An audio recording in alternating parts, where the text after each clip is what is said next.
Impact segment tonight, Halloween and Christmas celebrations may be banned in a suburb of Chicago because of the Muslim holiday of Ramadan. The Oak Lawn School Board is meeting tonight to consider banning all specific celebrations because a Muslim parent wanted the school district to honor Ramadan, saying the Islamic tradition should be recognized in the public schools. That has caused Superintendent Tom Smythe to propose banning Halloween and Christmas celebrations in favor of generic fall and winter holiday deals. Joining us from Chicago is Amar Rahab, the executive director on the Council on American Islamic Relations in that city.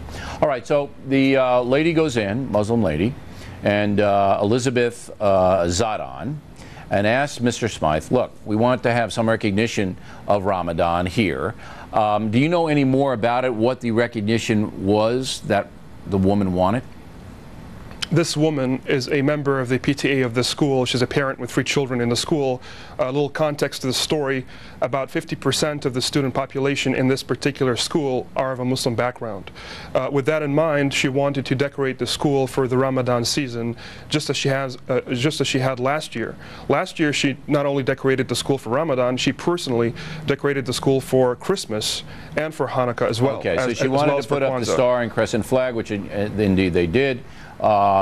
And I guess they got complaints about it, and that's why this guy Smythe said enough with the specific holidays, correct?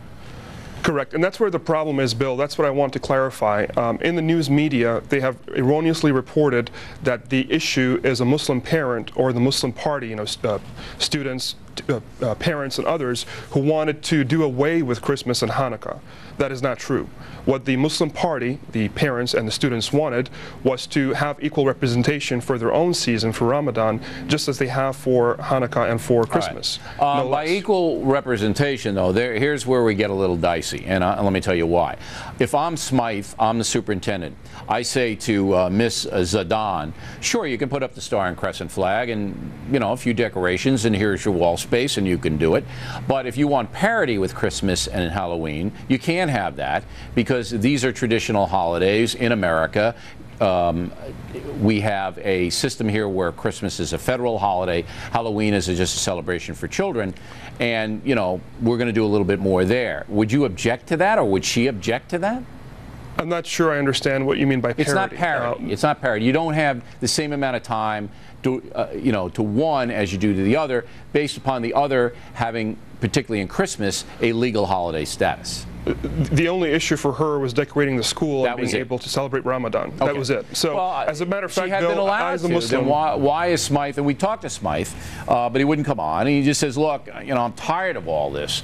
I don't know why he would be tired of it if it's just a matter of wall space and putting up a few decorations." Because the real culprits in this story is a few parents who are obviously non-Muslim, maybe Christian, maybe something else, who couldn't find it in their hearts to tolerate another group of people having equal representation for their faith values. But again, equal representation is the problem. That sounds to me like you want exactly what you would get for Christmas. It's decorating hallways in a school.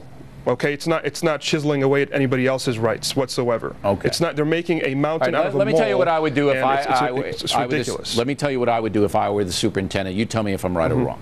I would say you can have a Ramadan display, and here's the wall space for it. Not all over the school, but here it is, and you can put up what you want. And we'll actually tell people in the school it is Ramadan, and here's what Ramadan is. I would want that to be taught. Is that okay? Yeah, absolutely. Okay. And that's all then she on wanted. Halloween and Christmas, there would probably be bigger displays, more displays of those two celebrations based upon the traditions of America. Would that be okay? Once again, Bill, it would be okay because Muslims in the school and elsewhere are not pitting one against the other. Okay. They never brought in Christmas and Halloween into this discussion. All right. So that's what I would do, and you would be all right with that. And we can't speak for the lady, Ms. Zadon, but you know her. She'd be all right with that, right? I believe she would, but here's the issue that I want you to address yourself, Bill, and that is, do you find it problematic that a group of parents cannot tolerate the representation of Ramadan where 50% of the student body is Muslims? If they said to the point where, if those parents said that, I would find it problematic. Thank you. Now, because I think we're all Americans, and we're a pluralistic society. This is a pluralistic society. And we should be generous. And there's nothing wrong. with nothing wrong with acknowledging Ramadan. Absolutely not. Bill, as a Muslim growing up in Manchester, England, I celebrated Christmas like everybody else because I was a tolerant individual. Okay. It did not take away from my Islam. I was a very practicing, observant Muslim. All right, as long as you want parity and as long as there's not a scorecard, I got no problem with it. Mr. Rahab, We don't thanks have very a much. We scorecard. We appreciate just want it. tolerance. Right back with one of the biggest